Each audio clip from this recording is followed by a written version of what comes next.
Hey guys, welcome back to my channel. If you're new here, my name is Jess, and today's video is going to be my must-haves for the beginning of every bullet journal.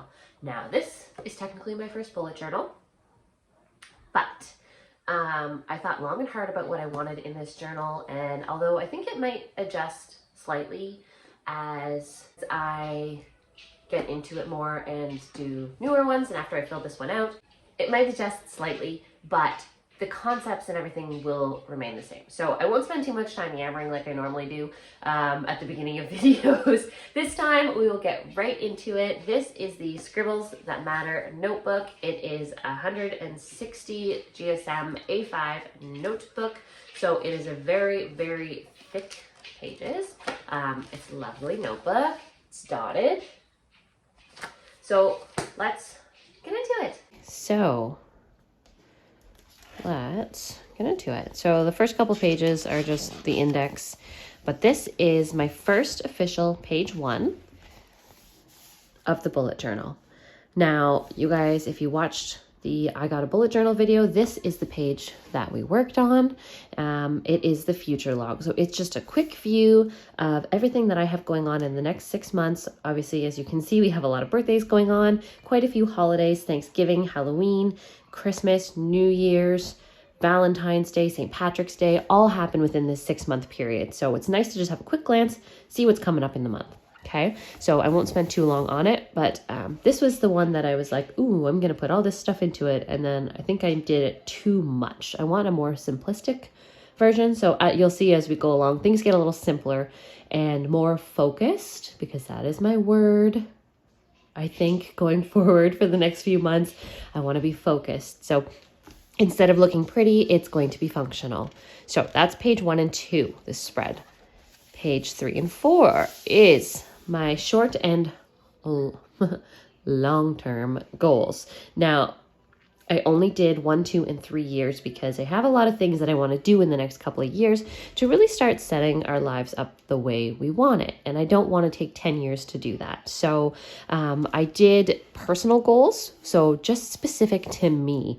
Now, I still have to fill some of these out because I want to take my time and really think about what I want for myself. So one of those things is to have a decent savings account of my own money that's set aside for, I don't know yet. But so I have in the next 3 years how much I want to have set aside in my personal savings account. I also want to live a healthier lifestyle, and a way for me to measure that is weight. Please don't comment on my weight one way or the other, future goals or current. That is personal. I am sharing this with you just so I can share my journal. So we're not going to go there. But then the next category is business. Now, this I could have put probably 500 goals in each one, but I stuck with kind of the main ones. So I want to have my business started in 2024. By the end of 2024, ideally before that. There's a grant that I want to apply for. It's like a 3 to 4 month process, and it really gets you figured out with a business plan, legal stuff, business things. And at the end of it all, if you've completed it, you get a $4,000 grant to start running your business. Now, it could be a business that's already been going for I think it has to be under 5 years old, or it could be a brand new startup business like what I'm planning on doing. So I would like to apply for that grant and see if I can do that in the spring of next year. And that will really help me kickstart the business, but I'm not going to wait around for that. I'm going to go ahead and get started with it as much as I can. I would love to earn $10,000 in revenue from the new business by the end of next year. That's a pretty big goal because I'm not even sure when I'm going to be able to launch this. But $10,000 is my goal. Then 2-year and 3-year, it's going to grow up from there. I want to be earning money from YouTube every month within 2 years, a decent amount. I want to drop part-time at my day job and go back to focusing on the small business. And by year 3, by the end of year 3 years from now, so 2026, I would like to be doing it full-time again. I do love going to work and seeing people every day and stuff, but as you guys know, entrepreneurship is my passion. So that is my goal. And then life. And that is just life stuff, family stuff, home stuff, that sort of thing. By the end of next year, I'd like to have our basement renovation finished. Kyle and I have been planning to go to Niagara Falls forever, and it's not even that far away. It's just something we haven't been able to make happen. So next year is the year. And then my son Daniel, if you followed the vlogs closely, I've mentioned before that he's had some mental health issues in the last year or two with bullying and all sorts of stuff going on that's really affected his self-esteem. So we've been taking steps to get him back on track to being a healthy little boy. So by the end of next year, that's one of our big goals in the next year is to get him back to the happy little boy that we know and love. So, and then end of the second year, we want to renovate another part of the home, and Kyle and I want to go on a trip to Jamaica. That was supposed to be our honeymoon, and then COVID and everything changed, and our honeymoon ended up being fantastic. But it was a trip that we'd always wanted to take together.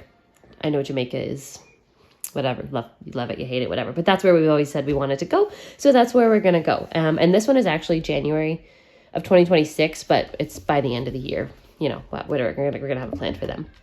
And then 2026 is where things start to get bigger for us. If I can make things happen with the business, we've always wanted to build a home, our dream home, so which means we need to buy land. And in Canada, you need to have you can't buy land the way you buy a home. I don't know if it's like this everywhere, but we would have to have most of the money. If it was $100,000 property, we would have to have, $75,000 to $90,000 of it in cash to give to them. I'm not saying we're buying $100,000 property. That's just an example. I don't know how much land we would want. But we would like to be able to build a home someday. And that means we need to buy land. So by the end of 2026, I would like to be able to afford to buy land or to look at land or to even have owned the property by this point. So I have big goals, and then, in a couple of years from then, maybe we will have our dream home. So it's all in steps, but looking at this every day that I open my bullet journal and being able to see my goals, not just for tomorrow, but for the future, really helps me to stay focused. And that's what I love about this bullet journal. And that's why these pages specifically are at the very front of my book. So they're the first thing I see every time I open it, because I don't just flip right to the page that I'm working on. I kind of go through the first 10 or so pages and remind myself of my goals. And that's why these are the must-haves in my bullet journal. In every single one, they might fluctuate based on what my goals and needs are at the time, depending on what book I'm working on. But this is just such a good reminder of the things that I'm going for in life. And to see them every single day at the very front of my book, that's why they're there. And then the last thing I have is take the kids on a family vacation. Daniel's old enough now to go on vacation with us and remember it, but Rachel is still only 2.5 years old. So we'd like her to be a little bit older before we took her on a nice vacation with everybody. And yeah, so that is sort of my short and long-term goals for the next 3 years. Next page is going to be two different things. Oh, no, it's just one. Never mind. Next page is a savings tracker. Now, I haven't filled these numbers out yet because I wanted to film this before I actually started filling in where they're at. But this is my savings tracker. So as you can see, every page is getting a little bit simpler. I just did different shades of pink for this. And these are just savings for things that I want. Obviously, we want to have an emergency savings in case, our oil tank needs to be replaced or the driveway needs to be redone, which actually it does. That sort of stuff. And then I want to have a $3,000 small business savings. Just before I really start purchasing stuff, I'd like to have that set aside. So if I want to start buying things, inventory and that sort of thing, once we get to that stage, I have money to pull from. An iPad fund, that is the first thing that I'm working on because that is the priority for how I want to design my products going forward. And so that is goal number 1. These numbers down here are just because this is a 25 space incremental thing. So every line I go up is $40 or $120 or $200. So if I've got $80 saved, I'm going to be up to this second dot here, and I'll color up until I get to the top. And then we have family vacation fund, a new bed set fund.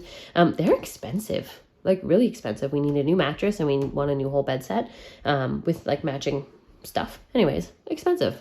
And then an iMac fund, which is kind of on the last of my list because it's not really needed, but something that I would like for the future. So that is my savings tracker. And that's just a reminder of, yes, these are the things you're saving for. Don't forget to put money aside.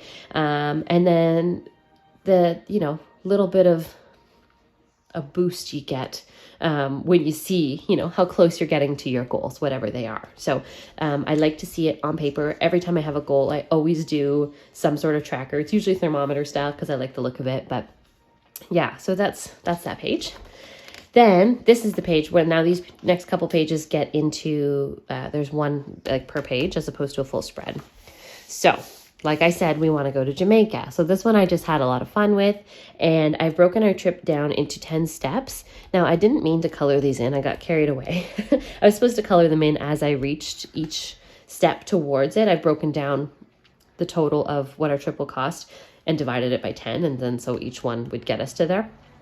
But I accidentally started coloring them in. So I just filled in the whole thing. I'll have to figure out a way to like mark them off once I've reached each specific goal. But I just had fun with it. I did a suitcase, plane tickets, the plane, going through the clouds, then the taxi to get to the resort, which is the Sandals resort that we want to do.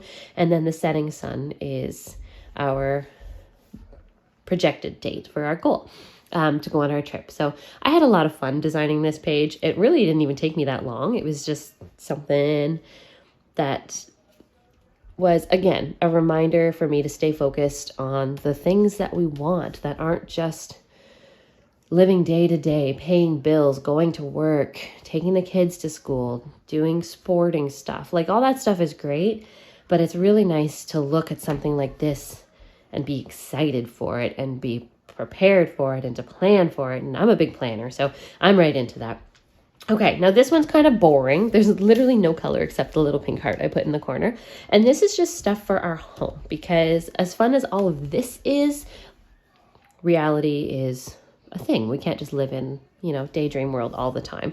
So these are all the things that I want to do in our home. But like I said, we have to repair our driveway. We need to clean out the gutters. We need to repaint some walls. We're renovating our basement.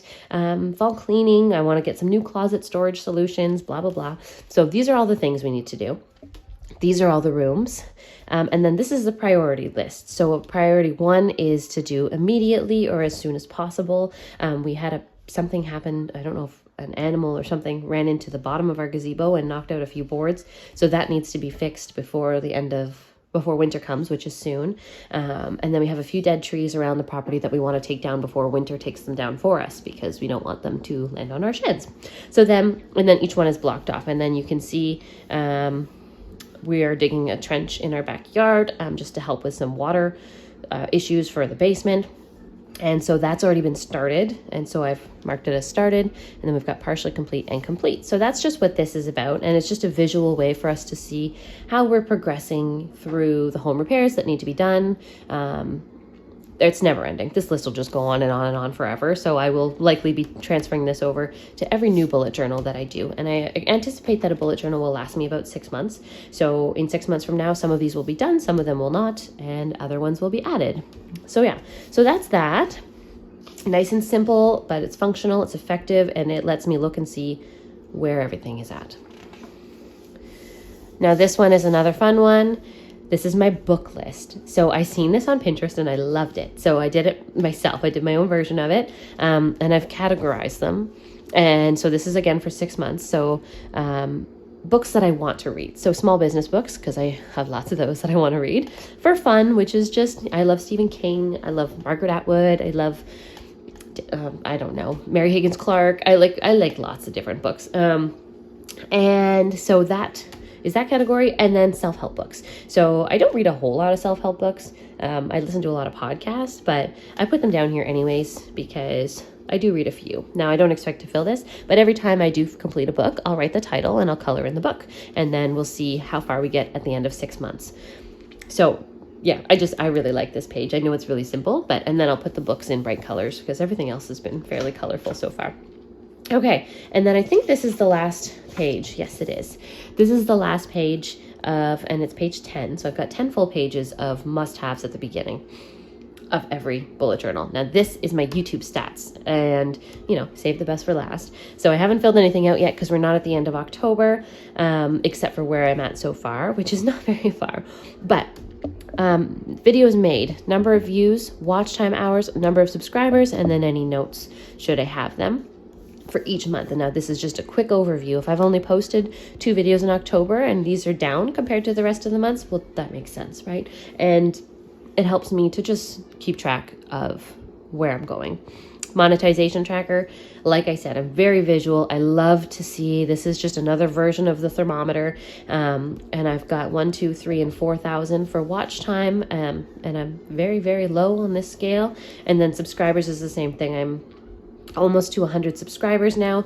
I haven't updated it in a few days, so it might be up a little bit, and I just update it because every day my stats update, so I can move the needle up as I go. And I'm happy to report it is starting to climb a little bit quicker than it has been. So, and then hopefully in the next 4 to 5 months I can scribble these off and mark them as complete.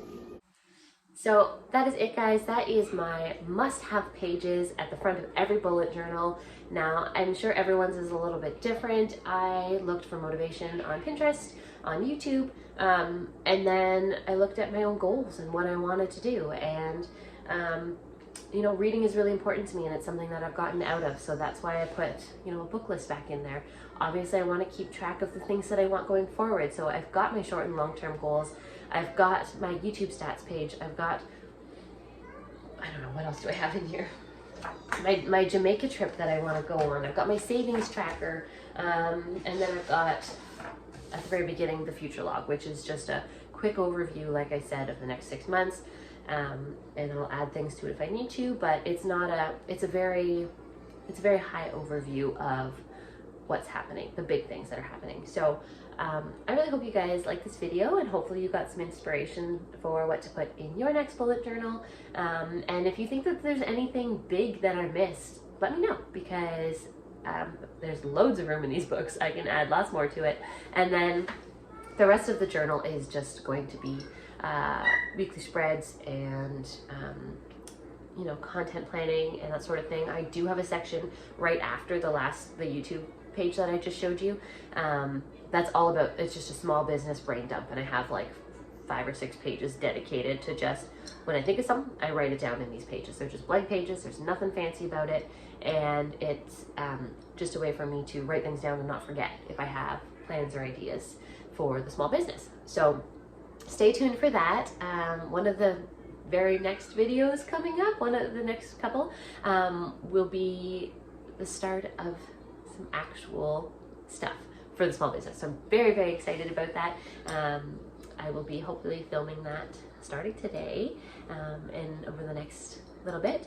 And yeah, so I hope you guys like this video. Please be sure to subscribe, like the video, tell a friend, whatever you want. And I will see you guys in the next one. Bye.